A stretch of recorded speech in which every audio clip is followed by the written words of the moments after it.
Salut à tous, j'espère que vous allez bien. On a eu le droit à un très bon scan de Kingdom. Il a vraiment passé un bon moment devant, et ça fait du bien de voir tout et son armée être mis en avant comme ça. Enfin, c'est surtout leur expérience qui est mise en avant, avec leur complicité, et c'est vraiment bien. Ça fait plusieurs dizaines d'années qu'ils se battent ensemble, ils ont vu des adversaires bien pires dans le passé. C'était pas Rakuakan qui allait les bloquer complètement dès le début de la guerre. Et je sens qu'on se dirige vraiment sur une fin de guerre encore plus rapidement que prévu. Bien qu'il ne faut pas enterrer trop vite Rakuakan, et surtout ne pas oublier Yoko qui a l'air très pensif et va sans doute faire quelque chose de grand d'ici la fin de la bataille. Même si j'ai du mal à imaginer quoi et comment. Avant que la review commence, n'oublie pas de t'abonner et de liker la vidéo. Et j'ai vu que vous étiez pas mal à vouloir un Discord, il sera sans doute prêt pour la semaine prochaine. Je vous donnerai le lien dans l'onglet communautaire et dans la description de la prochaine review. Le scan commence avec l'unité Aishin qui hurle de joie face à la victoire de leur capitaine, qui se répand partout sur le champ de bataille. Ça fait du bien de voir les nouveaux avoir des interactions entre eux comme ça. Ils sont choqués qu'il ait pu y avoir un duel alors qu'autant de soldats se battent à côté. Et Yakanto qui résume parfaitement la situation. En temps normal, non, c'est impossible. Mais nous sommes l'unité Aishin, donc on a le pouvoir du scénario avec nous. Notre capitaine peut juste faire un tout droit et avoir le droit à son duel face au général ennemi. Bon, j'arrête de vanner car en vrai j'ai bien aimé ce passage. J'aime trop quand les jeunes recrues de l'unité voient à quel point l'unité qu'ils viennent de rejoindre est bien et que leur capitaine brille. Puis Shin semble quand même bien affaibli car il ne pensait pas que l'un des deux plus grands généraux de Han lui tienne autant tête. Quand je vois cette phrase, je me dis que Shin les prenait vraiment pour des clowns en fait. Il a commencé le combat en 1 contre 10, il s'est bien fait amocher avant. Il a aussi dû combattre Yoko, l'homme le plus fort de Han. Et malgré tout ça, il arrive à gagner son 1 contre 1 contre Haku Okoku assez rapidement. Alors certes, Haku Okoku s'est bien défendu, mais pour le vice-général d'un état, c'est pas non plus inattendu. On apprend également que si Yoko n'a rien pu faire, c'est grâce à Tan qui le neutralisait avec ses flèches. Et là on se rend compte à quel point les deux frères archers sont vraiment trop puissants. D'un côté c'est vraiment cool d'avoir des personnages aussi puissants, mais là c'est peut-être un peu trop, car là on parle quand même de neutraliser l'homme le plus fort d'un état. Ce qui risque de poser problème par la suite, c'est que si Hara arrête de les mettre en avant, ça serait incohérent, car ils sont vraiment trop importants pour l'unité. Mais si au contraire il les met trop en avant, ça risque de faciliter beaucoup trop de choses. Mais bon, j'ai confiance en Hara, qui trouvera peut-être des solutions pour les rendre moins forts dans le futur. Et tant que c'est bien fait, moi ça me va. Et maintenant, je me demande ce que Yoko compte faire, car d'après une partie de ses hommes, même lui ne pourrait pas commander cette armée. Et la meilleure chose à faire serait de retourner vers Rakuakan. Sauf que d'autres de ses hommes ne sont pas d'accord avec ça. Étant donné que Shin est vraiment affaibli, il pourrait aller l'achever. Mais déjà que ça semblait compliqué pour les soldats de Han, on voit que Mondu, accompagné de la Hayu Noire, arrive aider Shin et les autres, ce qui semble sceller le destin du côté gauche de Han, qui va sans doute devoir être obligé de faire replier Yoko vers son général en chef.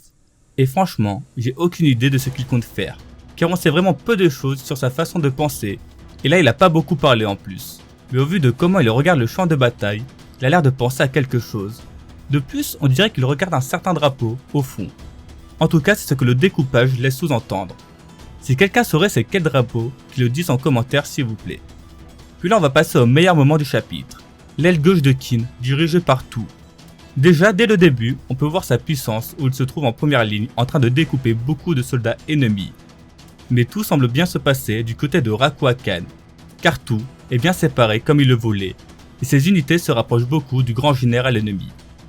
Pour lui, la simple force martiale de tout a ses limites. Puis retentit les cris de joie de la Aishin, mais aucun des deux camps ne pouvait savoir si c'était bien ceux de Qin ou ceux de Han. Mais dans tous les cas, ça n'aura pas d'impact sur ce champ de bataille avant un petit moment. Et c'est tout ce que je demandais, car je voulais que cet affrontement se conclue par une victoire de tout, sans l'aide de la Aishin. Et Rakuakan semble penser la même chose que moi. Que ce soit allié ou même ennemi, il ne veut pas se faire interrompre, il veut finir ça entre lui et tout.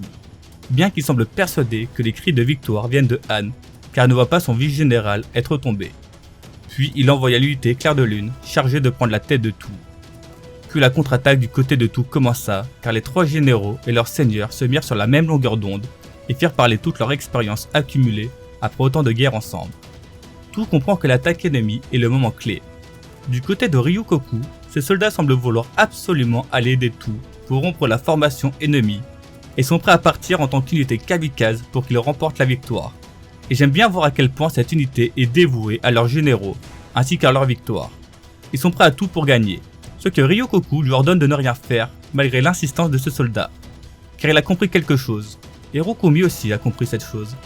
De la même manière que Rakuakan a attiré et isolé tout en se mettant intentionnellement en danger, tout, lui, s'est mis dans une position de cible facile pour leurrer et piéger l'ennemi. Ce que désire Rakuakan, il compte alors tirer parti de ce que Rakuakan a anticipé. Et les seuls capables de comprendre ça sont les 3 généraux qui l'accompagnent depuis des dizaines d'années.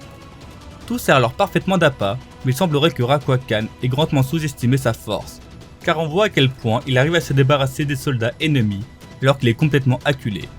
Et comme il le dit si bien, certes c'est la première fois qu'il prend de tels risques depuis sa nomination en tant que grand général, ce qui prouve la valeur de Rakuakan, mais en soi il n'a pas non plus participé à de grosses guerres depuis qu'il a été nommé grand général. Sauf qu'il ne faut pas oublier que le plus gros de sa carrière s'est passé bien avant sa nomination en tant que grand général, car c'était son quotidien à l'époque où qui des 6 grands généraux le commandaient. Malheureusement pour Rakuakan, il n'a jamais participé à cette époque, et par conséquent n'a pas pu progresser et prendre de l'expérience. Le fossé creusé par manque d'expérience est bien plus profond qu'il ne peut l'imaginer. Et ça je le dis depuis le début de l'arc. L'expérience est vraiment trop important, et Tout et son armée sont sans doute l'une des unités en Chine qui en ont le plus, car ils ont connu l'époque des 6 grands généraux de Qin et ont pu y être en première ligne aux côtés de leur seigneur Uki. Et grâce à ça, ils sont capables de percevoir des éléments dont Rakuakan ne peut pas percevoir ou imaginer, et vu qu'il se focalise trop sur tout, il en oublie le reste. Et malheureusement pour lui, arrive dans son dos celui dont la puissance explose dès qu'il côtoie la mort, l'immortel Kanu, qui surprend Rakuakan dans son dos. J'aime trop la mise en avant des généraux d'Uki, son héritage, le brave et féroce Rokumi, Ryokoku le stratège d'exception, et l'immortel Kanu. Maintenant, il est intéressant de savoir ce qu'il va se passer. Pour moi déjà la guerre se finit dans moins de 5 chapitres, peut-être même 3. Hara veut rush la guerre et Rakuakan semble vraiment surpris de tout ça.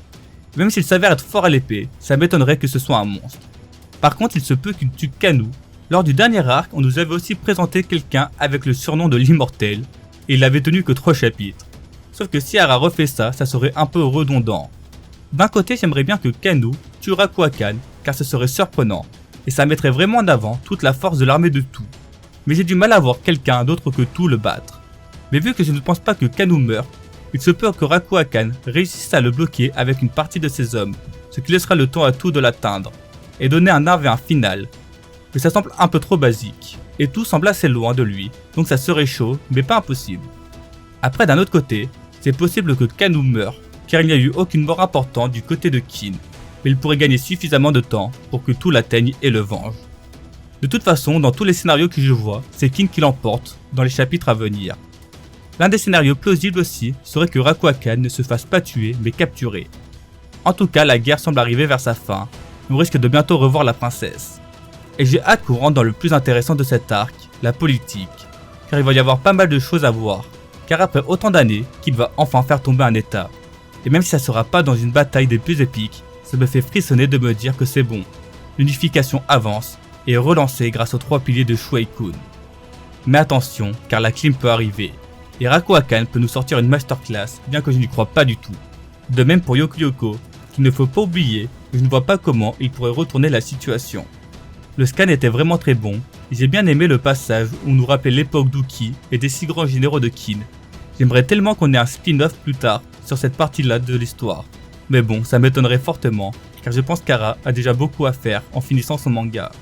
Si la vidéo vous a plu, likez-la et abonnez-vous. Dites-moi en commentaire ce que vous en avez pensé. Sur ce, bonne journée et vive Kingdom.